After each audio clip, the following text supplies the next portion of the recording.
All right. All good to go. Hi everybody, and welcome to the Mental Toughness and Body Show.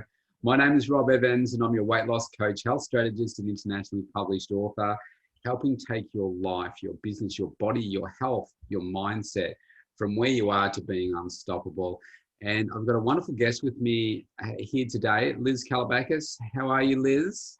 Yeah, good, thank you. How are you? Yeah, I am fantastic, thanks. Thanks for taking out some of your time from your extremely busy schedule right now to have a chat with us. And today, what we're going to talk about is visualization and the importance of your vision. So first of all, I wanted you, Liz, could you just provide us a bit of a background, because you're a transformation specialist. Tell us a little bit about the background in the types of transformations that you work with.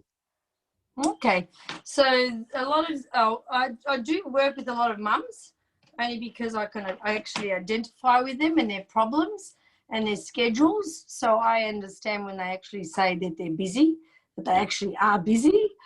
So it's me trying to get into their mental self to explain to them that everything they do is important as a role model. So once I start to actually be able to get that through their heads, that they do matter, it takes a little while to get that, but that's what I love the most, because then I know I've transformed a whole family. Yeah. I don't just transform the one person, I actually transform whole family. I do like, the mums usually bring me kids with issues and, mental issues that they're fighting with, and then I tend to be able to transform the child, because they see me transform their parent. Because at the end of the day, it's like a chain wreck in a family. When the person that's doing the food and organising the schedule for children, if she's not scheduling herself in, then you're teaching your kids that you don't matter either, put everyone else in front of you. So as soon as the mum starts taking care of herself and her family, you usually see that the kids already trusted the trainer, because they've already seen the improvements at home. So I already have a bond with their children where they actually then do want to change, because the mum who does all the cooking, and we've always said nutrition is the most important, is already on track. So I always find that if I don't have mums or dads, depending who I'm working with, of course, it's not mums only. Yeah. Because going on my children, they're all cooking. So whether they're female or male, I've taught them, they all have to cook. So, so depending on, what their cooking lifestyles are like at home, if I can sort out the adults, the children are a breeze, absolute breeze, because they start to mimic the parents.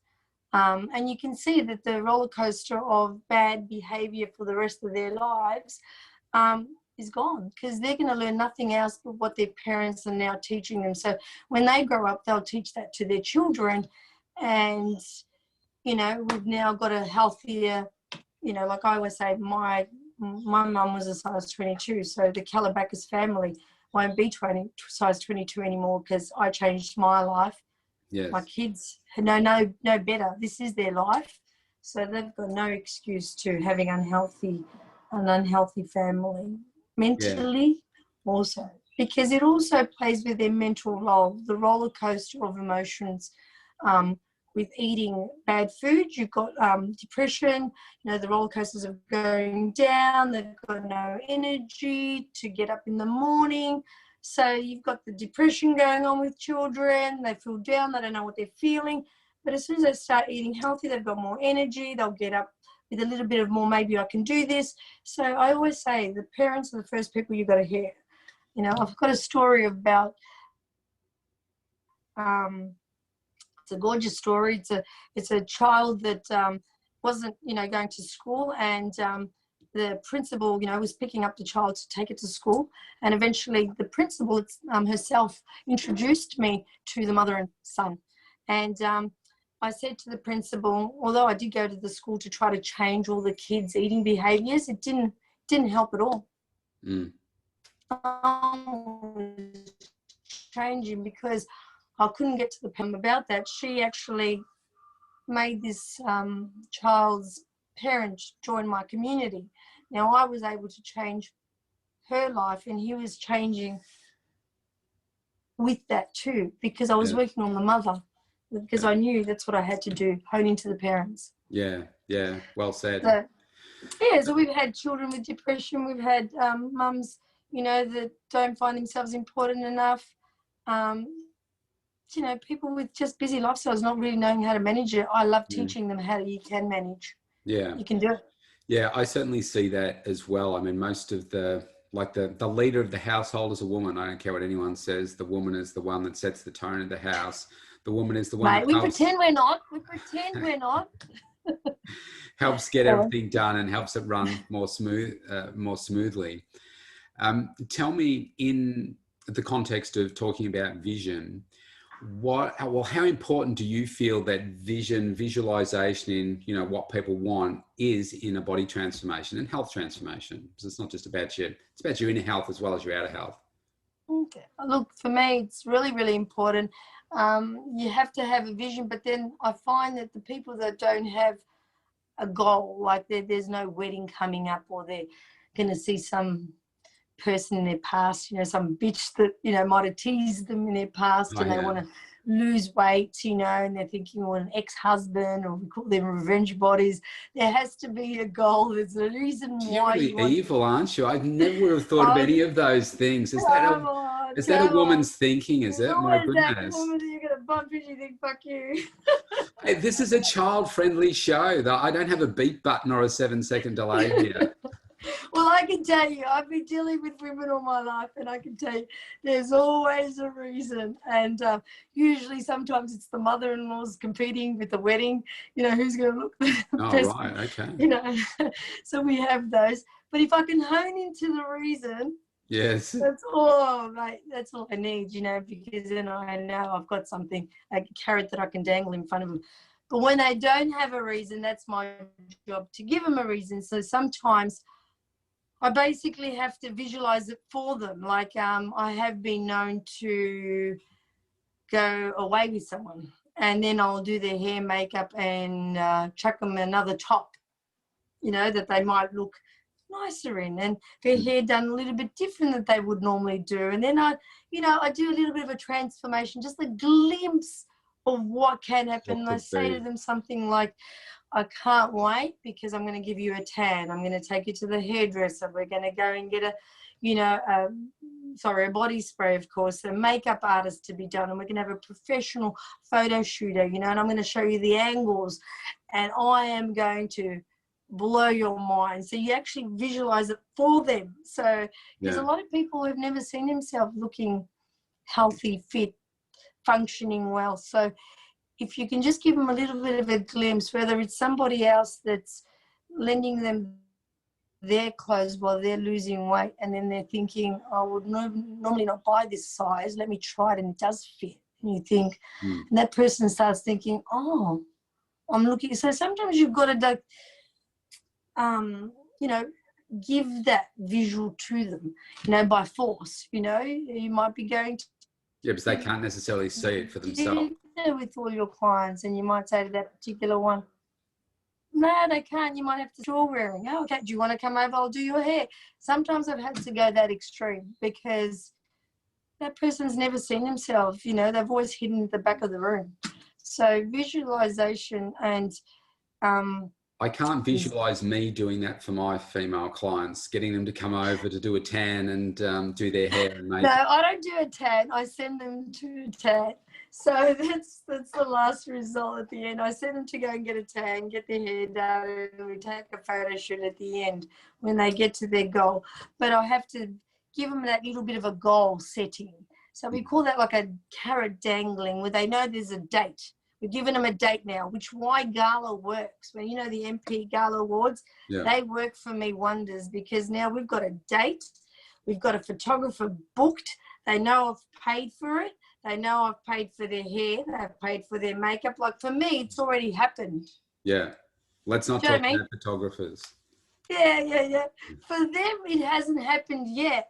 But for me, it's already happened. They're already transformed. I've already got them booked into everything.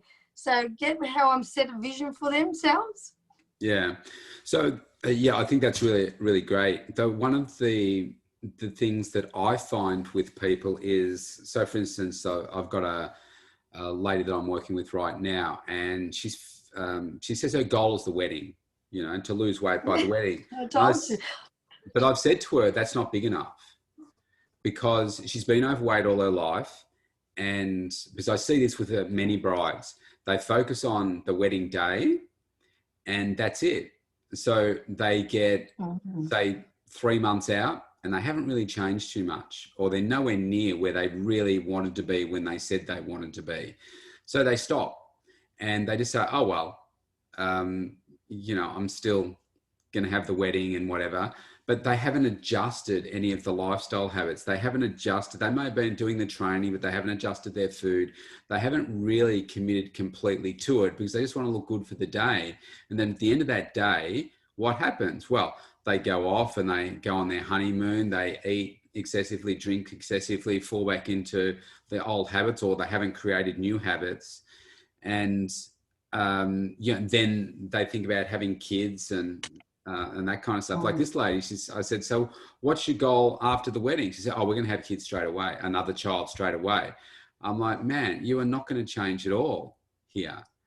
Now, ironically, I pushed her on it and now she stopped training. So she says, I'll be back 100% committed after Christmas. So yeah, right. I probably won't see her again. So I find that unless the goal is so big and bright for people, that they won't get there. Yeah, I get that. Look, this is how I see it, Rob. Like, it might be just for a wedding, but if they're eating healthy, if they're actually doing that, and at their wedding they look good, and I got them to that point, I get what you're saying, that straight after that they put all the weight on. But there's a really big but, right? That now you've got a picture, they've got a picture, they've got this picture that they would never really had in the beginning of their transformation. That picture is going to stay with them because they're going to be in wedding photos.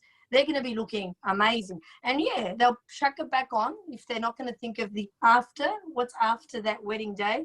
But once they've got this photo that they always go back to, guess what? And they've really eaten healthy for a while, and they've seen that eating healthy gets them to that day at the wedding to look really good.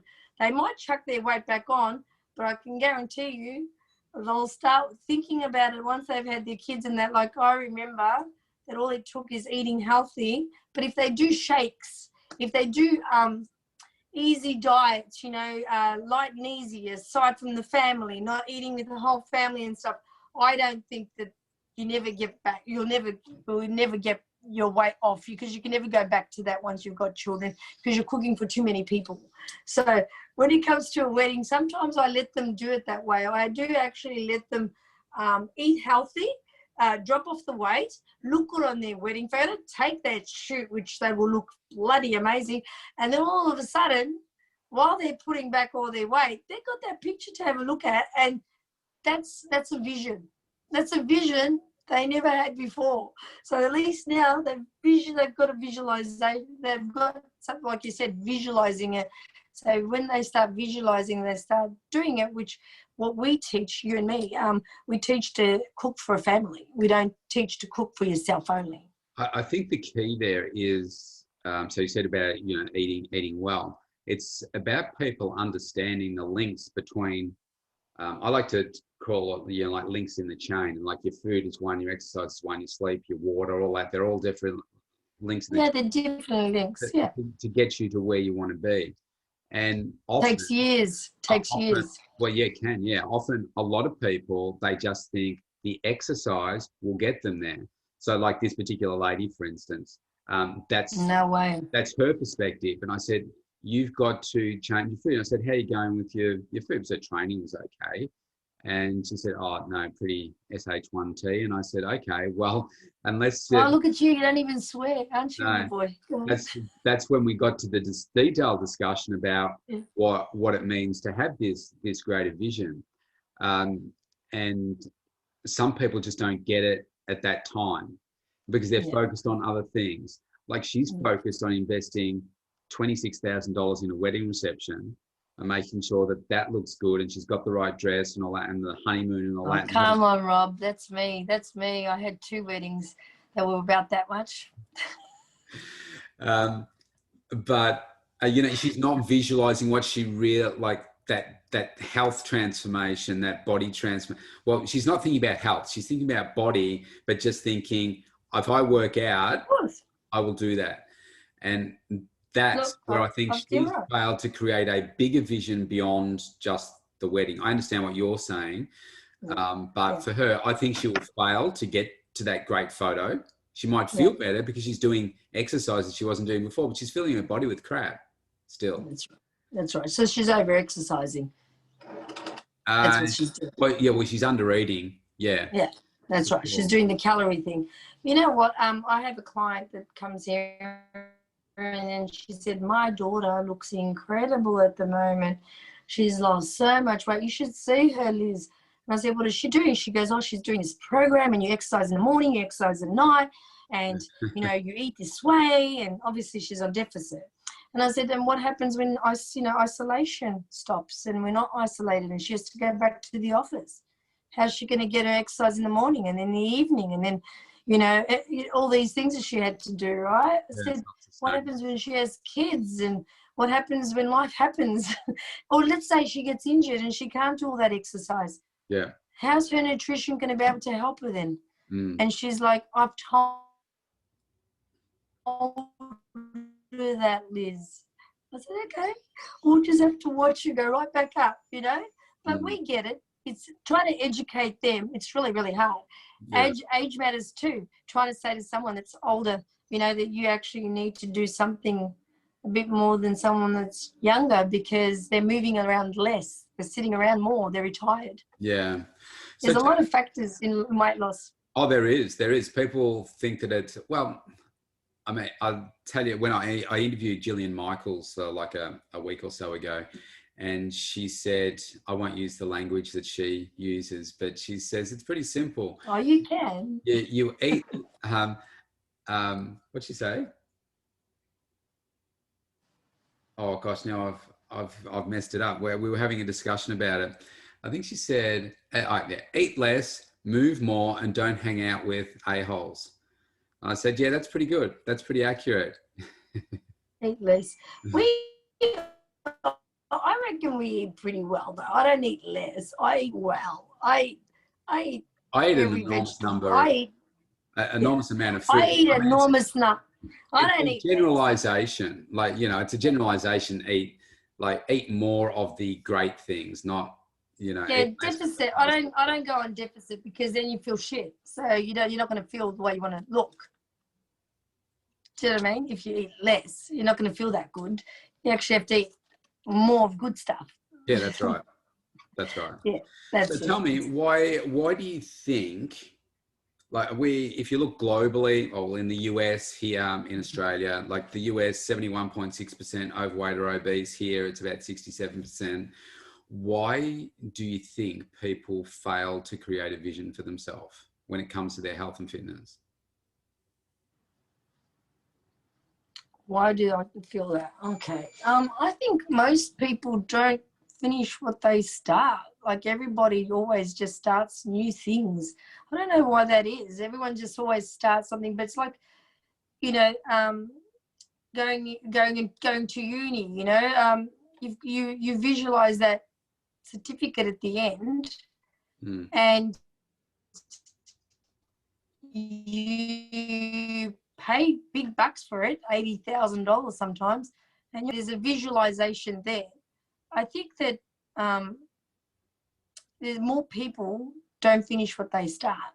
There's more people that haven't got that thing of personality, like type A personality, where, you know, they're regimented, they're time managers, they know that hard work pays. And there's more people that find excuses for themselves and I call it the monster within with my clients. I always talk about the monster within. They always listen to their monster. Yeah. It's a storyteller. It's the stories they tell themselves, Rob, you know? That's right. You know, it's because the instructor did this, or the teacher, like my children, example, best example ever. My kids, right? I hope they never listen to this. Anyway, I've got a child that gets along with every teacher, every person, everyone. She's more like me, to be honest. But I've got a child, actually I've got 2 children. One, teacher's fault, principal's fault, computer didn't work, this didn't work. It's just frustrating, right? But then I don't allow him to let the monster talk to him. I always say, let me guess. It was so I get there before he tells me the excuse. Yeah. So he knows that I know he's a storyteller. Yeah. And now if I can plant that seed in his head from a young age, he's more likely to get rid of that monster because I get rid of it for him because I'm the mother. You know what I mean? But I've got the right to because I don't allow myself with excuses. I don't have excuses. I get the job done. Whatever I say, they all laugh at me, my kids. They're all right, but I get it done.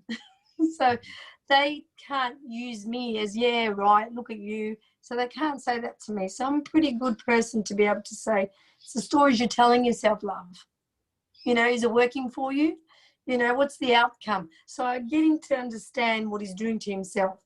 But I believe that that's what people are doing. I think the majority of people, I can see it all the time. I mean, I'm out and I see everybody with storytelling. They might have kids and they might be at McDonald's and they're having shit. I can see the stories they're telling themselves. This is easy. Kids are going to have fun. They're all going to enjoy themselves. They're going to love us today. They're going to be so happy. But why not give them, the other thing? Go and exercise. Don't give them McDonald's. Give them something healthy. Interact and have a good relationship with your children rather than, depending on food for happiness. Do you know what I'm saying? So I hope I'm making sense to you, but I just believe that most people are storytellers and no one, and the ones that, I've always said it to you, successful people do what others don't want to do. I've always said that saying. So that's what gets me always going. So every time I don't feel like something, that's the saying I use for my children, for me, for my clients, and I keep reinforcing that in their heads because most of them are becoming really successful with that saying. So the young ones that have joined me, now that they're, designers or they finish their diplomas, they say that saying got me through the whole time. But saying that, they rocked up for their training. There were time managers. Do you know what I mean? I saw which ones were going to be successful. I could see it through the way when you're important and you start up early and it's hard to get up early and you're doing all that and you're doing whatever is hard, you're going to get rewarded. And I can see which ones are going to achieve in life and which ones are going to just tell them stories. Unfortunately, I think a lot of people see stories all their life. Yeah, sorry, we've got a bit of a lag in your internet there.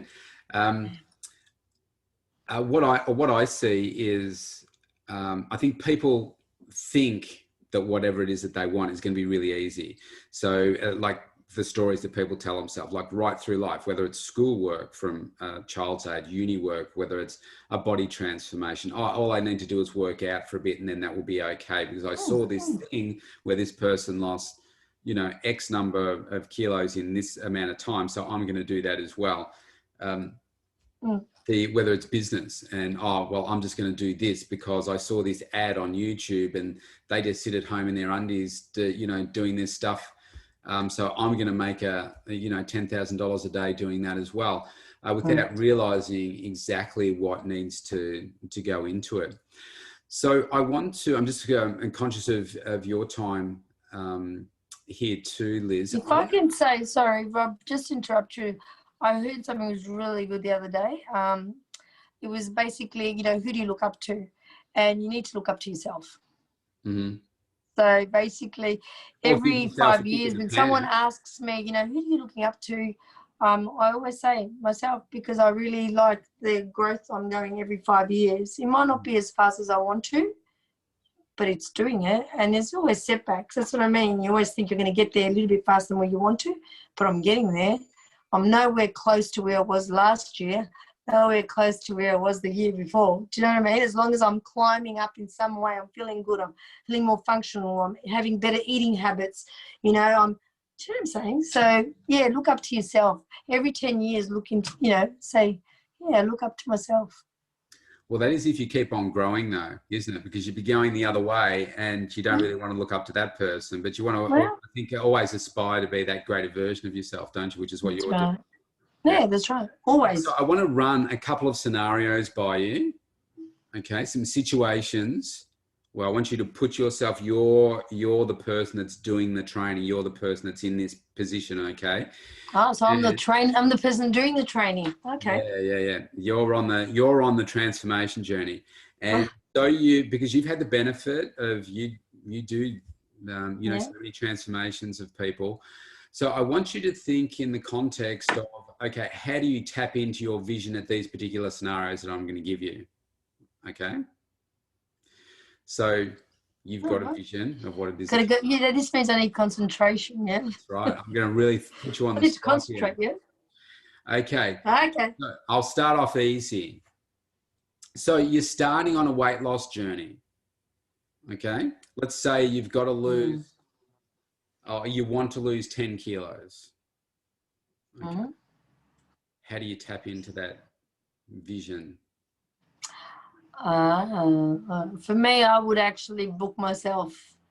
I need to book myself into something that I know is going to expose me, because that's how I am. So I would need I could take that many book different myself ways. into. Give me a specific example, like book in for a photo shoot in a bikini or something, because that's going to expose. Like my weight. In how long? 12 weeks, you said? No, just 10 kilos. So I didn't say how long. 10 kilos. Okay, 10 kilos isn't much. 10 kilos is pretty much. Yeah, I'd give myself the time slot, definitely. So come on, give me specifics then. It's you. No, yeah, that's me. I would book myself into a photo shoot, spray tan, hair appointment. No. How far away? A year. Okay. I think that's good. I can do that. Definitely. I could do it earlier. I could do it earlier than a year. But a year is good. A year is nice. It's like a kilo a month, which is piss all, a week, You're really not getting the concept that this is a family-friendly show, are you? All right, next question. Let's park that one. Oh. So you're, okay, well, let's use Christmas as the example. We're getting into close to Christmas. In Victoria here, we're opening up again. And I've just Can you see me? No, Can you see me? I've just lost your picture. What, are you getting a phone call or something? Yeah, unfortunately. Sorry. Hopefully they won't try again. Go on. So we're getting to dine out with people and Christmas is coming up. So you're on your goal, okay? You know what it is that you want to achieve. And you're confronted with all these food choices, okay? Now you're about to dive into potentially these things that aren't going to support your journey.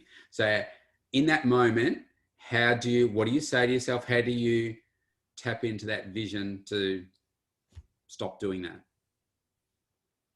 Okay, so basically I would say to myself that, okay, when I made my decision to lose weight, I would know that involves me salads and vegetables, right? Mm-hmm. So I'm not going to steer away from that. So I would know that if I steer away from that, it will not give me my goal. And because I've got something booked and I know I have to look bloody good, oops, I always use that.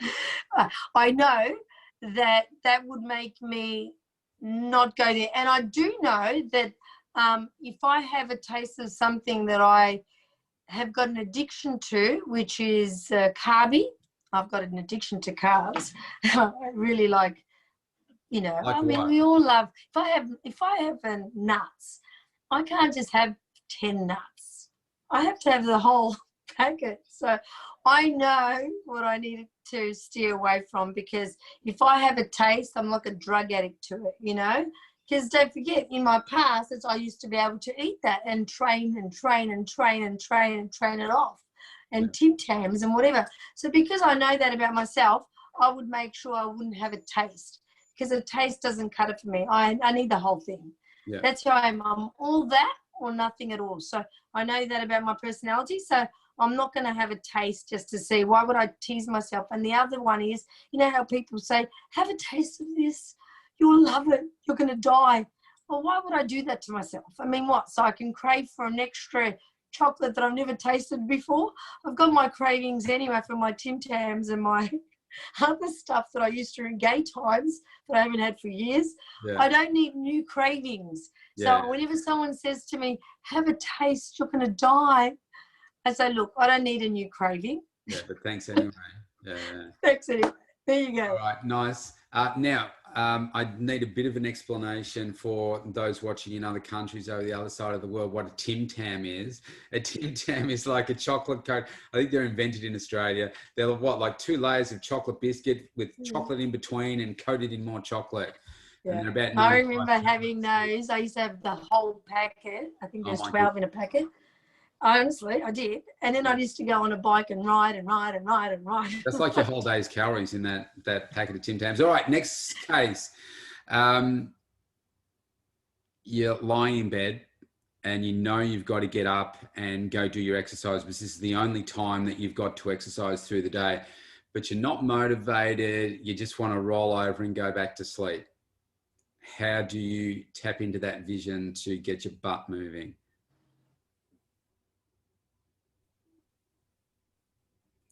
Liz, you've either frozen. You should know this one. I've done this. I've said, are you there? Can you hear me? Yeah, Am I good? It's got a bit of a delay. Oh, sorry. All right. My biggest thing is, yeah, exactly that. I always say I've always looked at successful people, always had a good look at their life, not ones that inherit money and stuff. I'm talking about ones that have built something from a little seed and have made it big. Yeah. I've always known that they get up, they do the job. Successful people do what others aren't willing to do, and I live by that.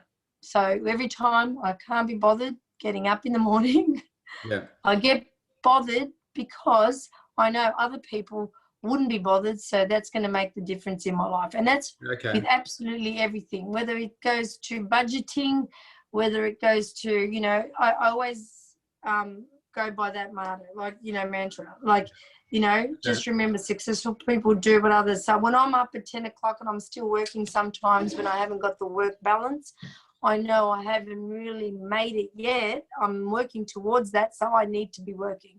Do you know what I mean? I need to be working because that's what other people did. They didn't have a balance at the beginning. It was real, you know, they all work hard, and some of them still work just as hard and they've made it. I can see them working just as hard. They're always on. They're always answering questions. They're always thinking of a new and bright video they can come up with. You know, they're always, do you know what I mean? So why should I think that, oh, yes, life-work balance for myself? I don't have that at the moment because I've got I don't think goals. there is a balance, is there? There's never a balance. I've got goals. Something has to give sometimes. Yeah. And I've worked out what gives. Yeah, sleep. That's a really good point there. So I guess this is a good point to say, well, different things motivate different people, don't they? So you've said a couple of things there.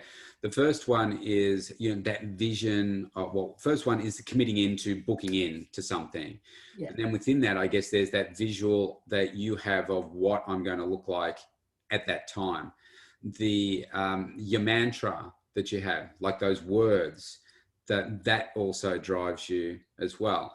So you've got 3 different things there that you can use to all drive you, because, you know, we've got people from all different types of life listening to this right now. And there's people that are highly successful, but they don't rank their health and fitness as high as they do for their business. Okay. So business comes first, health is down here, and they're really successful at that, but not successful at all with their health and fitness. So I think if we can, you know, we're just giving them some insight into, you know, some tips as to how they can, you know, take it to just nudge it up a little bit. You don't have to go a big step, just keep nudging it up. All right. Rob, sorry to interrupt you. Do you find though that most of them, while they were building their business, they were good at taking care of themselves also, because they needed to, No, often. So I find a lot of them that have actually achieved at the end. Yeah. Go on. Okay. If I You look there? at you know, the clients that I train, like the one-on-one coaching, they're normally executives, you know, really successful business people if they're working for themselves, and often they have gotten Okay. Mhm. like they put everything into the business and not worried about what they're eating and stuff. Like there's a guy, he runs one of the biggest plumbing businesses in town here, and he's built a phenomenal business. But he actually came to me for coaching rather than the training, because he started listening to podcasts like this and stuff and said, yeah, I need someone like you to help take me to that next level in life, because it's like he's ticked that box for his business and everything's really comfortable. He wanted to do more for his body, but he also wanted to work out how could he take his life to that next level as well, looking at those other opportunities, because he had plenty of money. He just didn't really know what to do with it. He was doing these rich people type hobbies and stuff, but not really feeling satisfied. Mm. And then I've got other people that have Mm. just got their Yeah. bodies really out of weight, like out of shape and being overweight, have run a cracking business, but then have eventually found how to make their health and fitness better too. And Yeah. then they take their business on that journey as well. Which works beautifully. Yeah, well, that's why I love what we do, because I say, if you can transform your health and your body, you can do anything. You become unstoppable. And it's such a great vehicle for everything. I want to give you You another know, the example. saddest thing is, yeah, that's right. Sorry, the saddest thing for me is when I see a successful person with bad health. Yeah. I can't think, wow, you know. I just sort of say, how sad, you know, that I know. they didn't prioritize their. It's really important for me. Health is the most important thing. I don't care about anything else. Health is the most. Yeah. But that's why I live this lifestyle. Yeah. Yeah. So Yeah. I lock myself in 3 hours a week, and that's a time slot I could be training someone and making money. Yeah.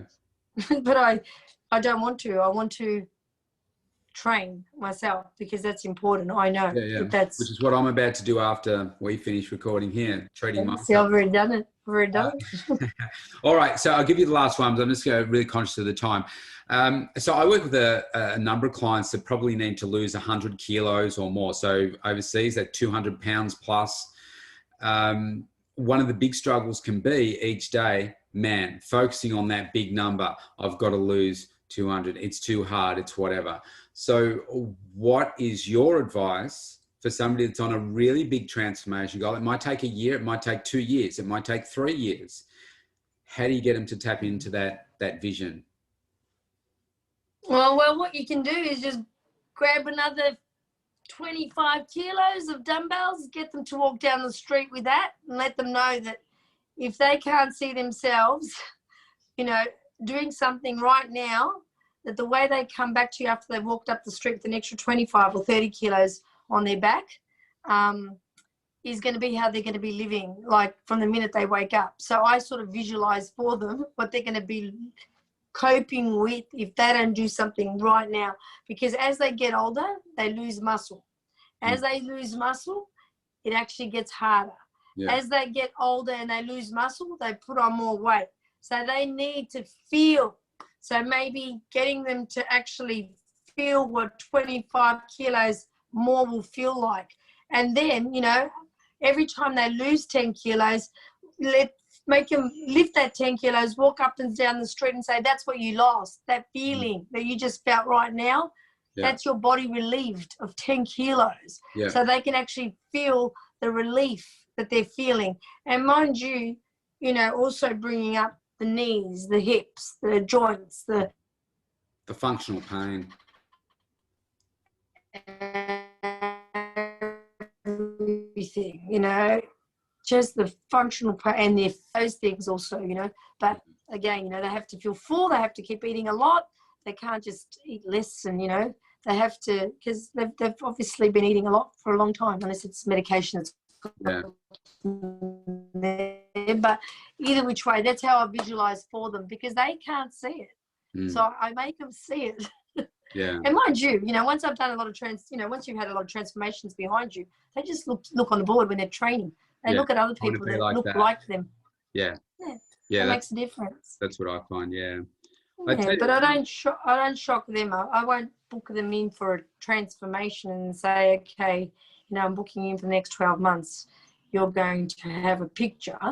I won't do that to them. It's, you need to pick who you're going to do that with. Yeah. With these ones, it's just about putting a tape around their waist. That's our first goal. Wow, it's nearly there, That's the first goal, trying to get tape around them. Yeah. So sometimes, it's just giving those little goals, just little teeny ones, but they need to. It's not going to look very good at all. Yeah. I'd That's tell you the thing that's worked for me really well this year is, more than others, unless people are long-time listeners, about my own personal transformation this year. And, going through, like I set the goal late last year, early this year, so pre-COVID, and then going through COVID and gyms being closed and just all the pressures that created for our business and lifestyles and homeschooling and all that kind of stuff. But I always remained focused on that I had a vision in my mind of exactly what I wanted to look like the definition through the abs, what I wanted my legs to look like each body part I could explain, this is a clear vision that I had in my head. And I had also another one. So my main goal this year is to become a finalist in the IsaBody challenge. And they haven't announced who the last finalists are yet, but was visualizing myself holding a check above my head, in front of 5,000 people, screaming, going crazy, with me just wearing the shorts, tanned up, looking, particularly ripped. Oh, I'd go crazy, Rob. I'd be the biggest fan. Thanks. But I would always have that vision, and the song Thunderstruck is playing in the background, and that's like, I just feel awesome. So whenever I was maybe tempted with a food, I'd go straight to that image. When I'd be doing my single leg press and I feel like my leg's about to explode, I would visualize that for the last couple of reps to push through the pain. So I always had that clear vision that, that thing where you go, you're automatically taken to it, and that helps get you through. But you were going to do that. You had the vision, but it was going to happen. Yeah, exactly what you visioned is true, though. There's going to be thousands of people looking at you with your undies. But that's what's taken me for this whole year to be able to achieve. It's me. That's me. Give me a transformation. You tell me I've got to be my bikinis. You completely spoiled that vision of myself for me now, just the way that you presented that. But anyway, you haven't seen the photos yet. Oh, I can imagine. You sent me some previews throughout the time. No, I look a lot better than that. Oh, I can't wait. See, I'm going to be a biggest fan. Anyway. All right, wonderful, Liz. Thank you so much for today. I know you're really busy, and just like me, working 16-hour days and trying to get sleep in there as a hobby. So I really do appreciate you sharing your insights, with the people that you're working with. And hopefully the people that are listening to this have really taken some valuable insights into how important this is. I mean, my first chapter of my book is all around this, because I believe it's the one thing that people just don't get. Yeah, take the food and all that away from it. If you don't have this right, you're not going to do the other stuff. No, you have got to have that end vision, and you're going to live it. Like, you've got to pretend you're already there. And my belief is not, like me becoming like you or for you to become like me. It's about becoming the best version of yourself at your age. And that's right. Like I want to stay in the top 1% of health for my age group. I love it. That's me. Yeah. And that's all you can do. You don't have to be the next, bodybuilder or the next whatever. Be the next best version of you at your age and aim for that. That's it. I've always said, when I walk in, like, this might be a little bit, I tell my clients straight up, I want to walk in a room and get noticed that, God, she looks fit, for her age. How old is she? It's okay to say sexy. You were going to say sexy then. No, it was going to be fit. I'll tell you that, it was going to be fit. Sexy's just part of it, Rob. That just oozes off me. All right, okay, of course. Fit. No, you know, when you're fit, you look sexy. That's how you are, you know. And I like to walk in a room and be noticed for, you know, being healthy, because at 53 years old, it's rare. It's not often. But saying that, I do surround myself with a lot of healthy people. Yeah, that's right. Because It's the circles you're hanging out with. That's a whole other conversation, isn't it? yeah, it is. That's another conversation for another time, hey? Because I found that the people that hang out with me have all lost weight and have all made transformations. Yeah. So for the record, my kids thought you were 40. Thanks. Hey, I'm going to look even younger next year. How's that? Thanks for your time here today, Liz. And we're well, we've spoken about having a regular spot here, so we'll look forward to our next discussion. Yeah, thanks, Rob. See ya. Thanks. Bye.